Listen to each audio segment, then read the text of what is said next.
behind on my sleep. But yeah, we're having a good time. All the people from Texas are here, and so we're enjoying ourselves. That's good. We are on YouTube right now. We're live. Yeah, we're having a good time. All the people from Texas are here, and yeah. Well, So we're enjoying have fun with that. That should be just a great day for you and your family. Oh, thank you. I appreciate that.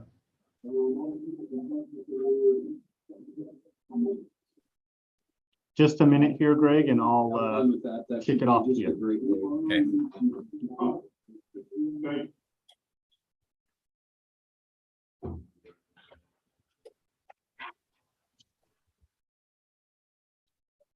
Right at 8, I'm going to hit record and then I'll kick it off to you.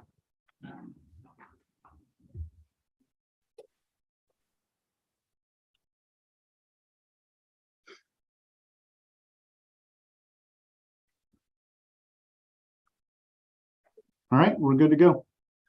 Well, good morning, SD2. Are we good, Brandon? Okay. Well, good morning, SD2, and welcome back.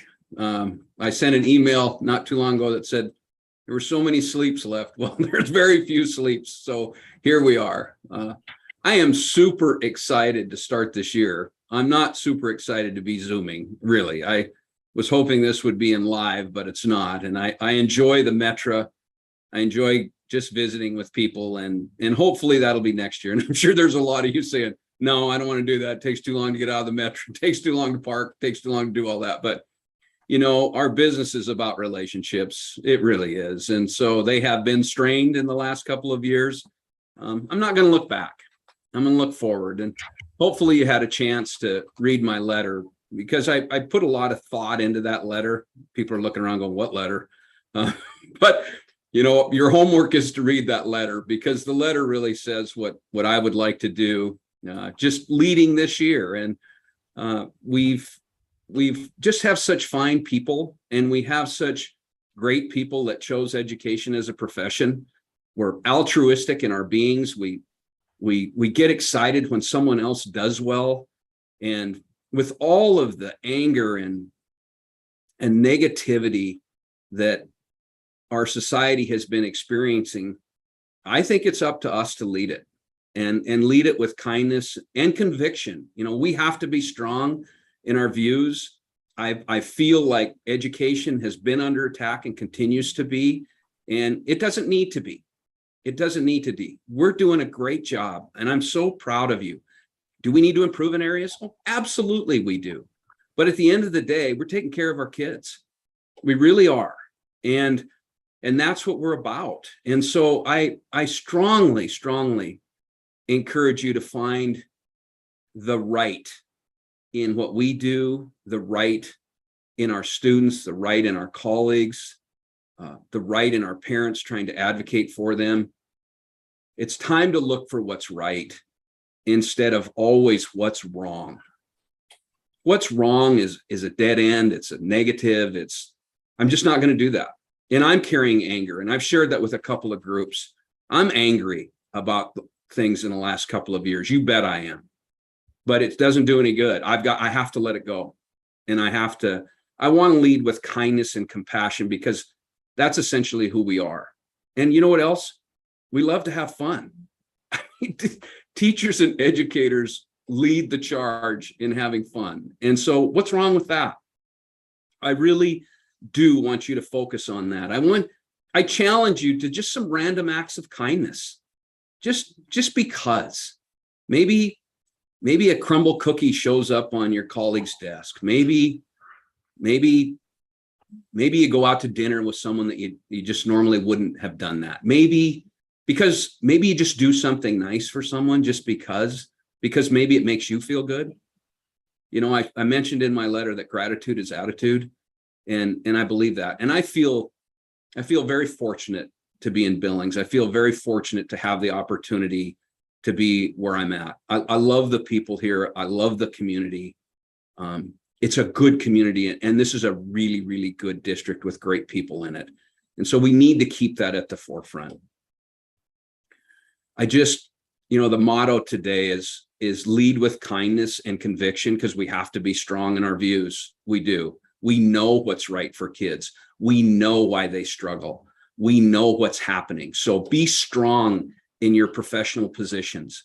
Be strong in your professional organizations and stand up for us. We need to.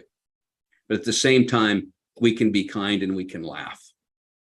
Now, for those of you that maybe can't see this, but I wore my Vikings tie today because this is our year. The Minnesota Vikings we're back.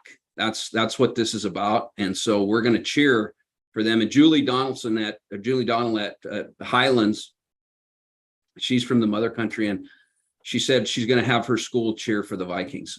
Actually, she didn't say that, but I hope she does. So this is the year of the Vikings. Find joy in what you do, really.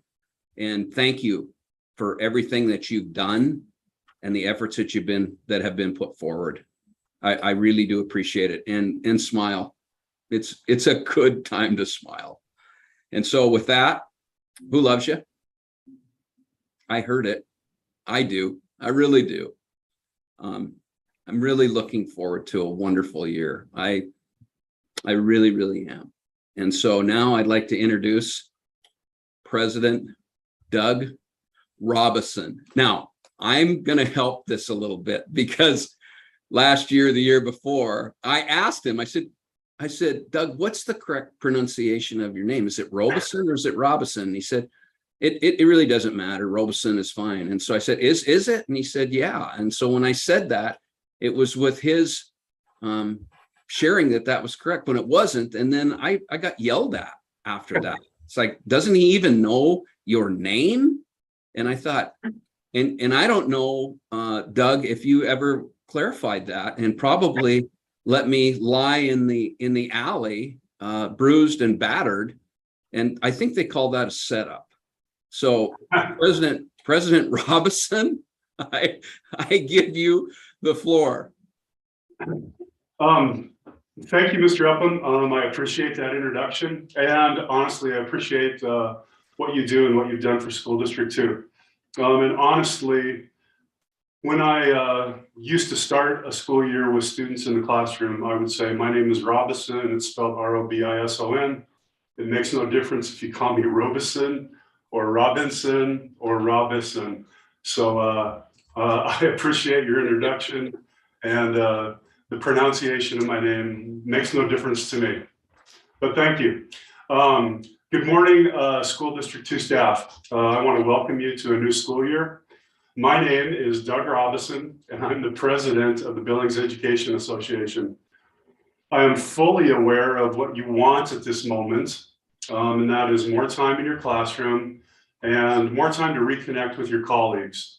With that in mind, I'll keep my message just as short as Mr. Upham's was. And honestly, my message sort of is similar to Greg's message. I want to remind you that educational professionals are the fabric of our society. You are the foundation of our world. And I am talking about every one of you, from administrators to teachers to custodians to the secretaries in the main office. On August 12th this summer, there was an editorial in the Gazette written by a retired union leader named Dave Severson. The title of the piece is "Educators Helped Lead the Way in 1972." And I know that many of you were born after 1972, so I want to refresh your memory. In 1972, our state leaders met in Helena to rewrite our state constitution. The group itself consisted of 14 farmers, 23 business people, 26 attorneys, and 29 teachers. The convention was considered a success because of the nonpartisanship and the collegiality that this group possessed.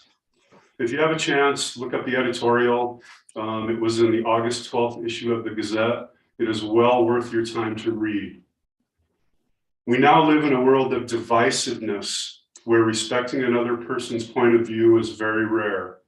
My ask today is that we find things that unite us as professionals. Please take the time to take care of yourself but also check on the staff member that you see in the hallway. Lean on each other, find the strength necessary for success in our schools. Remember that none of us is as strong individually as we can be united. I represent a union. I want you to be involved in all the decisions that affect your workplace. If you're not a member of our union, please take the time to ask another member any questions you may have regarding participation and then join. We give you a voice in workplace decisions. My hope for you is a truly normal school year. And I know that many of us don't even remember what a normal school year was. It seems to be a common word that everyone uses and understands. It is defined as the usual, the average, or typical state of condition. Who among us would expect anything different for this year?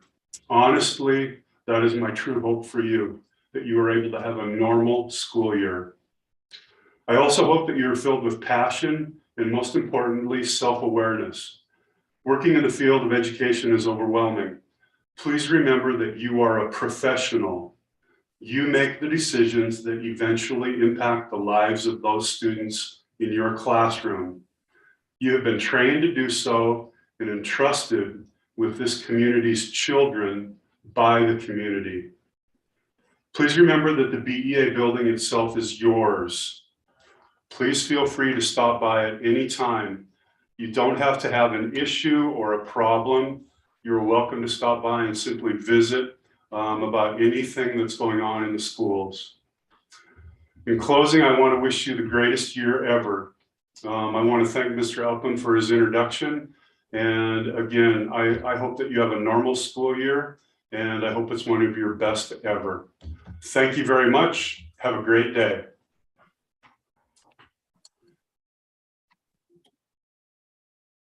All right. Thanks, Greg and Doug. I'm next. For those of you who don't know me, I'm Brandon Newfer. I'm the CIO, and I oversee technology for the district. I wanted to go over some new security measures that have been taking place over the summer, and we're pushing out to the entire district here at the beginning of the school year, which is duo security. Just to let you know, this security requirement was pushed down by our insurance companies. So basically a requirement that we had to bring on at the beginning of the school year in order to maintain cyber insurance coverage. And if you give me a second, I'm just going to share with you my screen and I'll go over it.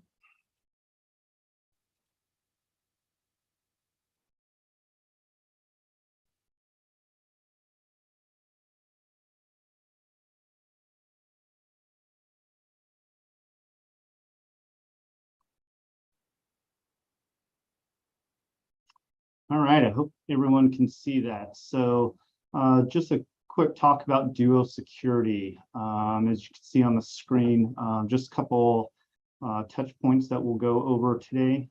Duo Security is a company, it's by Cisco, and basically they're providing us the security service that we're pushing out throughout the district. It's going to provide us with two-factor authentication.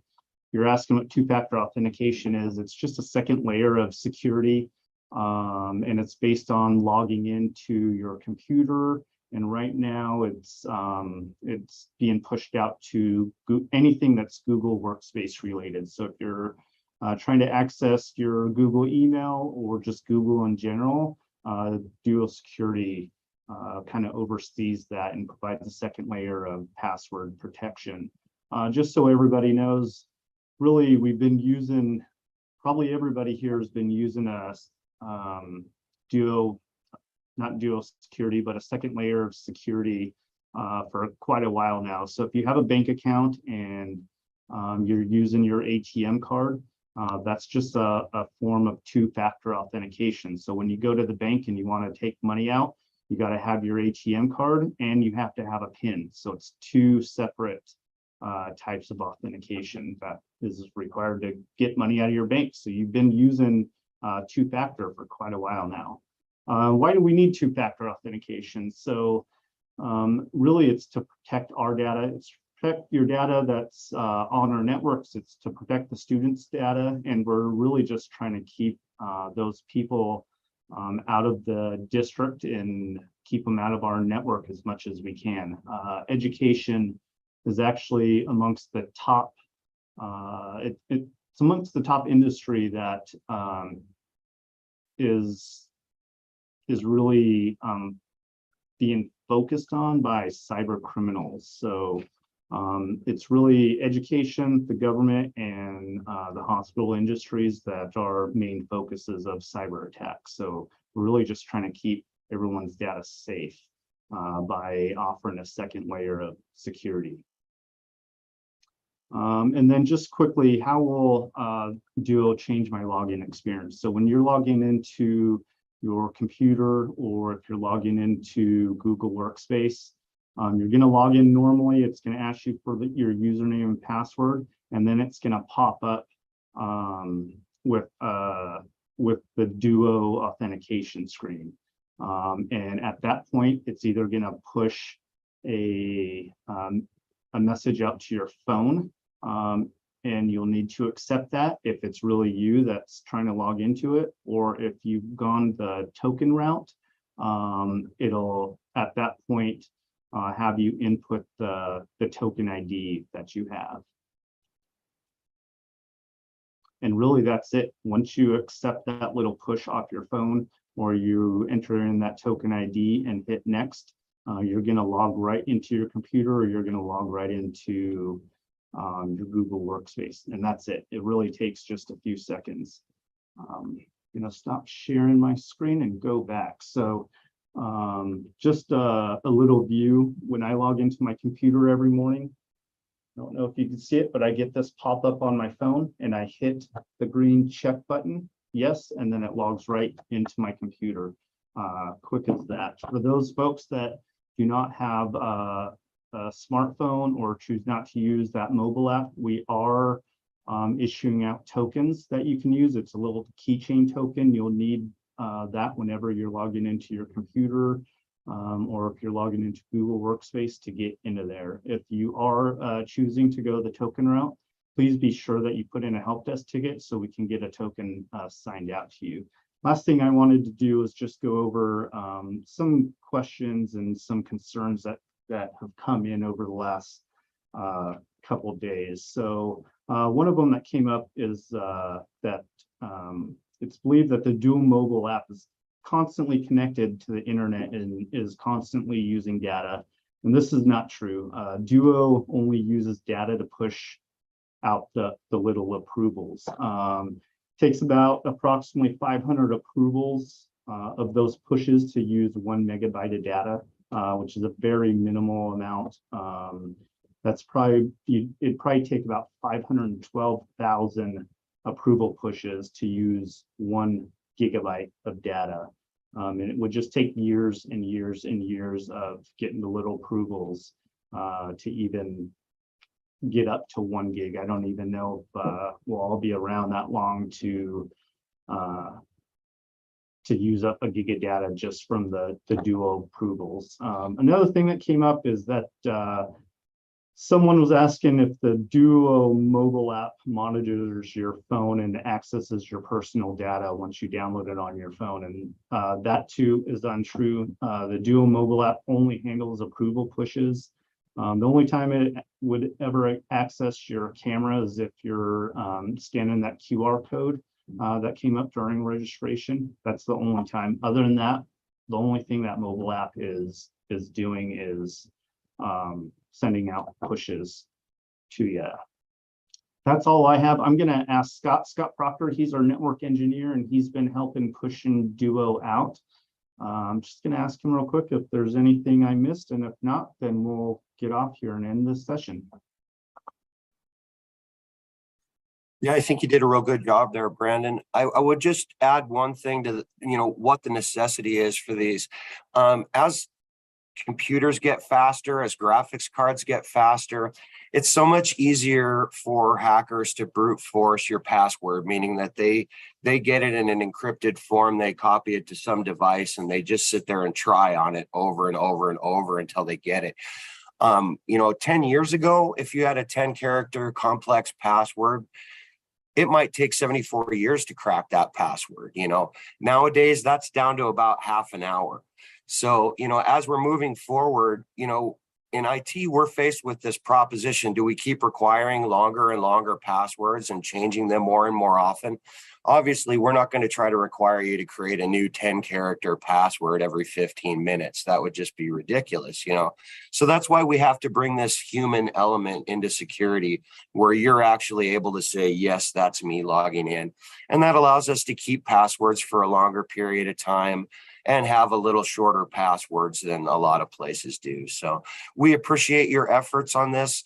Everybody out there getting registered, and we appreciate your patience with this. I really do think this is going to be a great step forward in us being able to protect your valuable data. Thank you. Thanks, Scott. Last thing I just wanted to put out there is that if anyone's having any issues with Duo, or if you didn't get your registration email, or you're having problems registering, again, or if you would rather go the token route, please make sure you put in a help desk ticket so that we can ensure that we're addressing those issues or concerns, and to make sure we get back to you. And I think that's all we have. Hope you all have a great school year, and we'll see you out in the schools, hopefully.